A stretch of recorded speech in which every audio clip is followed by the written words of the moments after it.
Salut et bienvenue dans cette vidéo. Ouais, ça fait un moment qu'on ne s'est pas vu sur YouTube ou même sur les réseaux. Là, cette vidéo, je vais tout simplement te parler de mon envie de faire une compétition. Donc j'ai décidé depuis ce mois-ci de me préparer pour une compétition. Comment je fais pour me préparer pour une compétition? Quelle compétition je vais faire? Donc la compétition que je vais faire, ça va être en mars. Donc là, j'ai 6 mois pour me préparer. J'ai commencé depuis le 1er septembre ma préparation. Pourquoi Colmar? Parce que c'est en France, c'est pas trop loin de Paris, car moi je suis en région parisienne. C'est une compétition qui est bien organisée, donc on m'a toujours parlé en bien de Colmar, donc c'est parti pour faire Colmar. La catégorie que je vais faire, ça va être main physique. Moi je m'attendais pas à pouvoir faire du main physique avec le physique que j'ai. Je m'attendais plutôt à être sur du en dessous que main physique.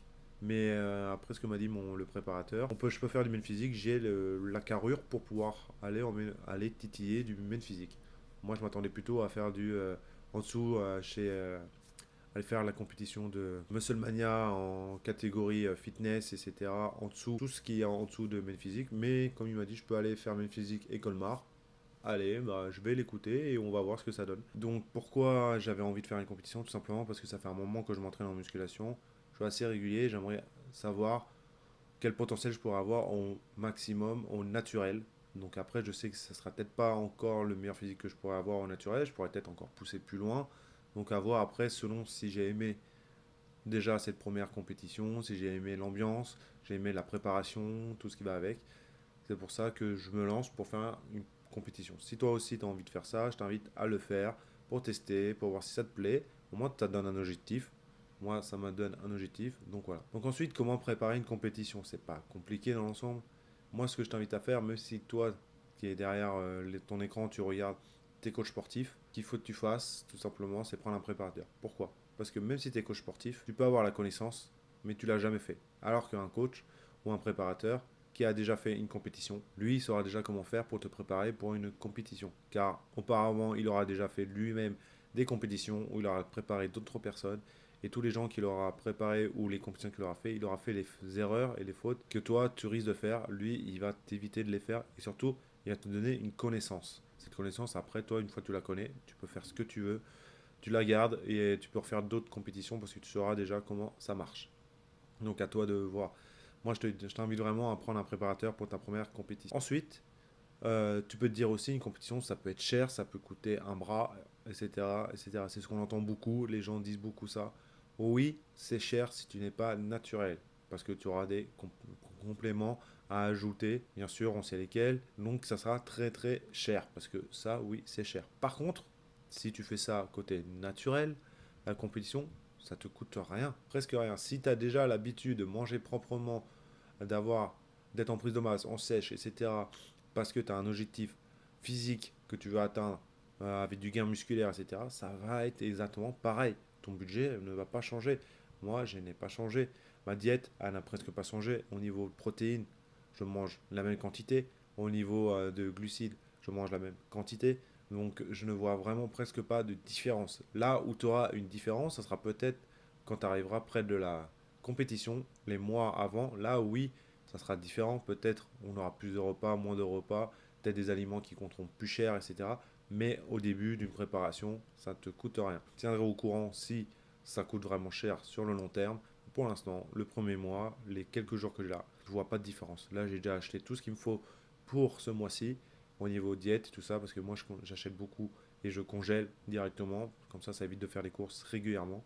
Et bah, franchement, déjà, je vois pas de différence au niveau du budget. Peut-être dans les compléments, j'ai dû ajouter un ou deux compléments. C'est pas ça qui coûte très très cher. Donc pour l'instant, je suis plutôt tranquille. Après, au niveau de l'entraînement, par contre, là, au niveau de l'entraînement, c'est différent parce que moi, j'avais plutôt l'habitude de m'entraîner en half body, c'est ce que je préférais. Avec mon préparateur, là, on a eu plusieurs façons de travailler. Ça fait plusieurs mois que je suis avec lui. Là, c'est le premier mois seulement que je fais pour la préparation avec la diète. Mais j'étais avec lui déjà depuis quelques mois avant pour faire un dégraissage, on appelle ça. Et préparation, en gros. Bah, j'avais plusieurs types d'entraînement, ça changeait, ça variait. Ouais, après, moi, là, pour l'instant, j'ai un entraînement classique. Ou un muscle par jour. Parfois, avec les épaules, l'arrière d'épaule, on peut avoir un peu de dos et avec le dos, un peu d'arrière d'épaule. Mais franchement, sinon, c'est classique. Franchement, il n'y a rien de fou dans l'entraînement. C'est tu manges, tu pousses correctement et tu dors. C'est ça. En gros, là pour l'instant, c'est pas compliqué. Donc là, si les gens ils pensent que c'est compliqué aussi faire une préparation, de tenir une diète et tout, pour l'instant la diète elle n'est pas compliquée, elle n'a pas changé. Si toi tu as déjà l'habitude de manger proprement pour faire du gain musculaire, ça n'a pas changé. Tu as juste les quantités qui vont varier un tout petit peu. Et l'entraînement, par contre, selon ton type d'entraînement et comment tu aimes t'entraîner, oui, ça peut changer. Donc l'entraînement, c'est un peu plus différent que si tu faisais un half body ou du full body ou des entraînements un peu cardio, training, etc. pour essayer de garder plus la forme, manger un peu plus ce que tu veux au quotidien et avoir une dépense calories un peu plus élevée dans ton entraînement. Là, on est plutôt sur un entraînement typé bodybuilding, pur, simple, un muscle par semaine, on se prend pas la tête, c'est simple. Donc l'entraînement, franchement, c'est différent par rapport à comment je m'entraînais. Donc là, je me suis dit, sur tout le long de la préparation, tous les mois, je vais te faire une vidéo sur mon ressenti de la préparation, comment ça évolue, comment, s'il y a des choses qui changent au niveau du budget, au niveau de la diète, au niveau de la fatigue, au niveau de la vie sociale, etc. Pour l'instant, ça ne me gêne pas au niveau de la vie sociale. Ça ne m'empêche pas d'aller, de sortir, faire la fête, etc. Mais je te tiendrai au courant de tout ça. Comment se passe une préparation, parce que j'ai remarqué sur YouTube ou sur les réseaux, on monte une préparation comme si c'était nickel, c'est génial, etc. Ou alors l'inverse, comme si c'était le démon et tout ça, de faire une préparation. Moi, pour l'instant, je veux voir vraiment de mon ressenti, de mon vécu, si faire une compétition, faire une préparation pour une compétition de bodybuilding, c'est compliqué ou pas. Donc voilà. Sur ce, je te dis à plus et on se voit dans une prochaine vidéo. Donc pour toute demande de coaching, ça se passe sur therobinsport.fr. Je t'invite aussi à t'abonner, à regarder mes anciennes vidéos et sur ce, je te dis à plus. Si tu veux atteindre ton objectif, il n'y a pas d'excuse.